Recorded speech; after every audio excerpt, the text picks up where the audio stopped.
En esta oportunidad vamos a llevar con la que habla el curso de literatura.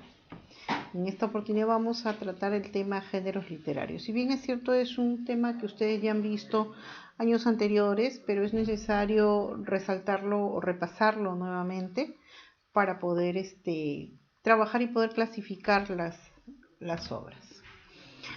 ¿Quién no ha escuchado Los Heraldos Negros, ¿no? Un hermoso poema que exalta el dolor, ¿sí? Todo el dolor que puede sentir un ser humano, ¿no? Sobre la incertidumbre que padece el ser humano cuando busca el sentido de su existencia o del sufrimiento, ¿no? Hay golpes en la vida tan fuertes, yo no sé, golpes como el odio de Dios, como si ante ellos la resaca de todos los sufridos se posara en el alma, yo no sé. Son pocos, pero son. Abren zanjas oscuras en el rostro más fiero y en el lomo más fuerte. Serán tal vez los potros de bárbaros Atilas o los heraldos negros que no manda la muerte. Un bonito poema que se presta quizás para exaltar el dolor que en estos momentos están sufriendo muchas familias y estamos sufriendo cada uno en las familias por esta pandemia que nos agobia, ¿no? En este poema, César Vallejo trata de resaltar la búsqueda del sufrimiento, del porqué del sufrimiento, ¿no? Ahí habla de Dios, del odio de Dios. Dios no odia en primer lugar, pero ante tanto dolor, ante tanto sufrimiento que puede experimentar un ser humano, ¿no? Trata de explicar del porqué de los dolores, de los sufrimientos que padecemos muchas veces. Es un hermoso poema que pertenece al género lírico. Dice, son las caídas hondas de los cristos del alma, de alguna fe adorable que el destino blasfema. Esos golpes sangrientos son las crepitaciones de algún pan que en la puerta del horno se nos quema. Y el hombre, pobre, pobre, vuelve los ojos como cuando por sobre el hombro nos llama una palmada, vuelve los ojos locos y todo lo vivido se emposa como charco de culpa en la mirada. Hay golpes en la vida tan fuertes, yo no sé, ¿no? Cómo es que a veces tenemos o preparamos algo con tanto entusiasmo o proyectamos o hacemos planes de vida y al final no logramos llegar a la meta, ¿no? Por eso se refiere a algún pan que en la puerta del horno se nos quema, ¿no? Y el hombre en esa incertidumbre de no lograr sus objetivos, ¿no?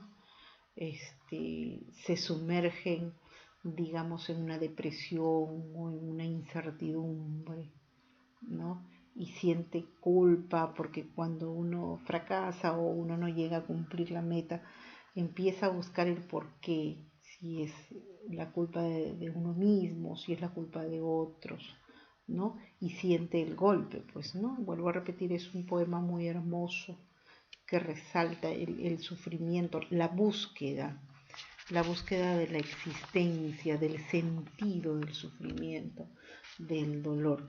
Después también tenemos el género épico, este género épico tan bellamente representado por el Mío Cid. Es una obra del siglo XI o XII, es un extenso poema épico. El máximo exponente son los Mester de Juglaría, poesía hecha por los juglares. Eran personajes que iban de pueblo en pueblo y cantaban las hazañas de estos héroes, ¿no?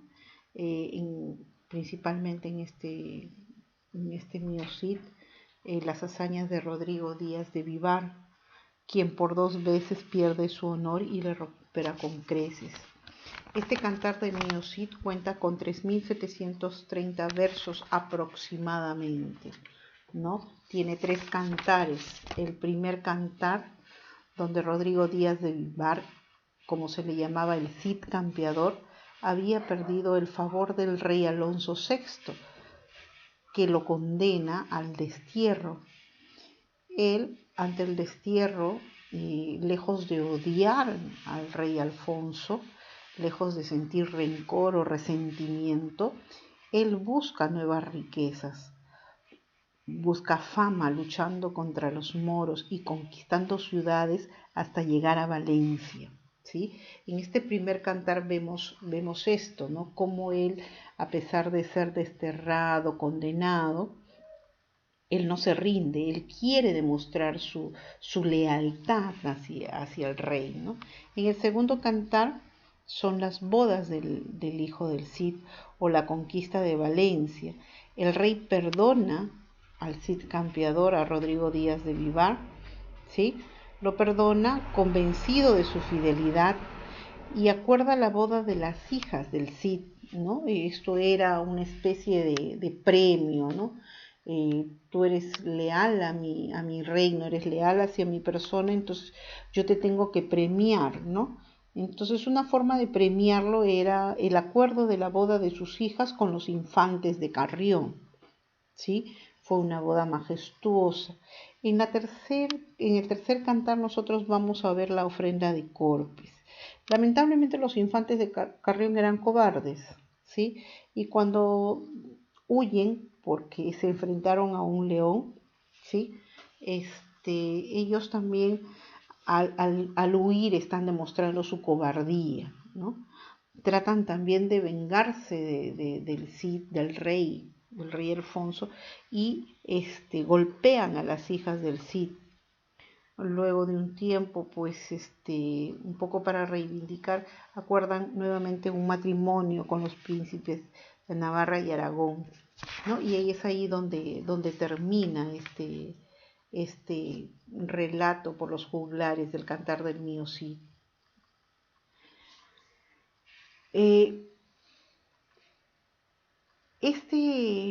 Esta obra es muy hermosa, tiene muchos valores, un valor literario, porque es la primera obra escrita en romance castellano, tiene un valor histórico, porque realmente existió Ruiz Díaz de Vivar, ¿sí? Está en la historia. Tiene un valor lingüístico porque vamos a observar la evolución de la lengua castellana. Tiene un valor espiritual, porque aquí vamos a resaltar dos valores muy marcados en el Cid, ¿no? Y no solamente en el Cid, sino en diferentes personajes. El Cid campeador era una persona leal, ¿no? Leal al rey, fiel, dispuesto a reivindicar su honor perdido, cosa que a veces muy pocas personas, a pesar de las circunstancias, tratan de hacerlo, ¿no? Aquí está un fragmento del cantar del mío Cid. Después tienen el género dramático. Tienen ustedes, por ejemplo, la obra Yerma. Esta es una obra muy, muy bonita, ¿sí? Esta obra Yerma nos habla de una pareja, ¿sí? Es de García Lorca. Es la lucha de Yerma. Lucha con su instinto de querer ser madre, ¿sí? Ella no podía ser madre, pero no podía ser madre porque Juan no quería, no podía, ¿no? Su marido Juan era un labrador ganadero y que no deseaba tener un hijo. Entonces es la historia de esta pareja, muy, muy, muy bonita, y a eso se debe el nombre Yerma. Después en el género narrativo ustedes tienen La vida exagerada de Martín Romaña, ¿no? Un género narrativo en el cual este señor habla de su crisis existencial, ¿no?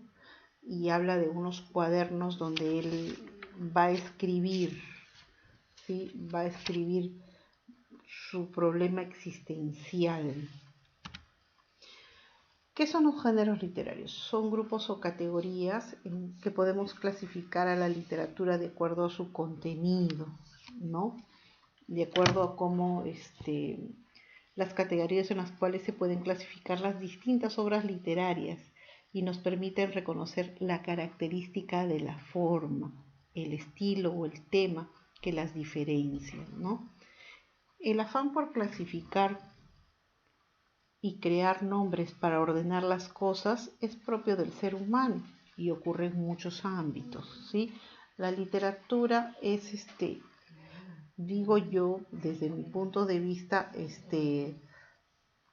es muy parecida a la historia y es también una herramienta de la historia. Las principales géneros literarios tenemos en primer lugar el género épico, ¿sí? En este género el relato de hechos grandiosos donde intervienen seres grandiosos, héroes, dioses. Los acontecimientos se sitúan en una época muy antigua. Tenemos dentro de sus especies tenemos a las epopeyas, a los cantares de gesta, al poema épico. Como grandes representantes de este género tenemos la Ilíada, la Odisea, la Eneida, la Divina Comedia, el Cantar de Mio Cid. La Divina Comedia también es una obra hermosa, hermosa, hermosa. El género lírico. En el género lírico predomina la subjetividad del autor, es decir, sus sentimientos, sus ideas, sus reflexiones y su mundo interior, ¿sí? Su mundo interior. Por ejemplo, se lee los versos en el poema de Los Heraldos Negros, Rima 17 de Gustavo Bécquer, por ejemplo, hoy la tierra y los cielos me sonríen, hoy llega al fondo de mi alma el sol, hoy la he visto y me ha mirado, hoy creo en Dios, ¿sí? Son versos hermosos que son netamente inspirados, son sentimientos, ¿sí? Es el mundo interno de los autores. En estos géneros nosotros mayormente vemos que los autores expresan sus versos a través de figuras literarias como la metáfora, como el epíteto, la simil, ¿sí? La característica general de la lírica es su musicalidad. Se logra empleando diversos recursos con el ritmo, expresado en las unidades llamadas versos. En ciertas épocas se hacía énfasis en la métrica y en la rima, que más adelante vamos a ver en qué consiste. ¿Cuáles son las especies líricas? El género lírico se caracteriza por el empleo de un lenguaje simbólico que da un nuevo significado a las palabras, por los temas que aborda. Vuelvo a repetir, los temas subjetivos, los sentimientos, el mundo interior. Tenemos especies como la oda. ¿Cuál es la característica de la oda? La exaltación por temas diversos al amor, a la naturaleza, a la religión, los objetos. La elegía. Esto, su característica principal, que es un lamento frente a la muerte u otro hecho digno de ser llorado, de pena, de dolor. La égloga, manifestación de los sentimientos propios de los pastores o campesinos. El madrigal también es una especie de la lírica. Es una expresión breve y espontánea de sentimientos amorosos. La epístola es una composición dirigida directamente a un interlocutor a modo de carta, ¿sí? ¿Cuáles son los máximos representantes? Tenemos a Garcilaso de la Vega, Octavio Paz, Bécquer, Neruda, César Vallejo, ¿sí? Son algunos representantes del género lírico. Ahora tenemos el género dramático. Presenta una situación, siempre va a estar representado en un escenario. Comprende obras creadas, les vuelvo a repetir, para ser representada por personajes, actores. Siempre vamos a encontrar actores, ¿no? En un escenario y frente a un público. Las acciones se agrupan en actos. Cuando se cierra el telón, se finaliza un acto y los actos se dividen en escenas, ¿sí? ¿Cuáles son las características? La historia en el relato se narra a través de diálogos y acciones, lo que no pasa ni en el género lírico, ni en lo que no pasa en el género lírico o narrativo, ¿sí? Los textos dramáticos incluyen parlamentos, es decir, diálogos, acotaciones o indicaciones sobre desplazamiento de los personajes, dónde está ubicado el personaje, cuál es su escenario. El teatro es una mezcla de diversos lenguajes. Los diálogos se complementan con los movimientos de los actores, los gestos, las mímicas, e intervienen todo tipo de lenguaje, ¿sí? El corporal, el oral, y con la puesta en escena, el sonido, la iluminación, el vestuario, todo es un conjunto de elementos y de acciones que van a formar parte del género dramático.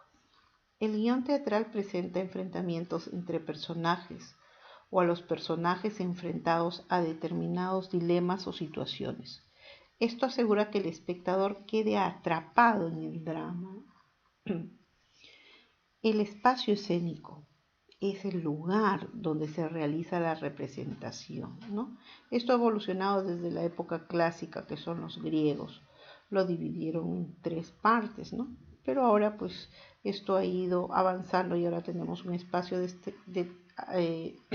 destinado para los asistentes, para los personajes, ¿sí? ¿Cuáles son las especies? La tragedia. ¿Cuál es la característica de la tragedia? Justamente su propio nombre lo dice, tragedia. Representa acciones de personajes que los conducen a un destino y los sitúa en la desgracia. Todo termina en una tragedia, en una desgracia.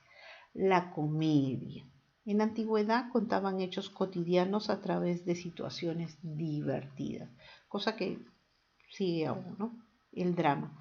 Es una forma teatral donde se combinan indistintamente aspectos trágicos y cómicos. Tiene un poquito de cada cosa. Los ejemplos son Romeo y Julieta, La Celestina, Don Juan Tenorio y Fuente Ovejuna. ¿Cuál es el género narrativo ahora? El género narrativo es un género moderno, ¿sí? Es un género moderno en el cual consiste el relato de acciones más cercanas, ¿no? Relato de historias, ya sea de una serie de acontecimientos de carácter ficticio o imaginario. Aunque sea imaginaria, la historia literaria coge sus modelos del mundo real. Las formas más populares del género narrativa son la novela y el cuento. Tenemos algunas famosas novelas como El Quijote de la Mancha de Miguel de Cervantes Saavedra, La Metamorfosis de Kafka, Crimen y Castigo de Fedor Dostoyevsky. Entre los cuentos consagrados tenemos Paco Yunque de César Vallejo, El Príncipe Feliz de Oscar Wilde, El Caballero Carmelo de Abraham Valdelomar. ¿Cuáles son los elementos de un relato? Tenemos el narrador, tenemos los personajes, tenemos el espacio y el tiempo. ¿Cuáles son las especies narrativas? Ya lo hemos dicho, el cuento y la novela. El cuento es un relato breve, escrito en prosa y de contenido ficticio por su extensión, presenta acción concentrada en la presentación de un solo problema y en su resolución. La novela, en cambio, es un poco más extensa. Por excelencia, ¿sí? Es tal su desarrollo que se le suele considerar un género en sí mismo, el género novelístico. Tenemos los representantes, ya lo hemos dicho también, Quijote de la Mancha, 100 años de soledad y La Metamorfosis. Hasta ahí llegamos, chicos, muchísimas gracias. La siguiente sesión vamos a seguir ahondando en géneros literarios.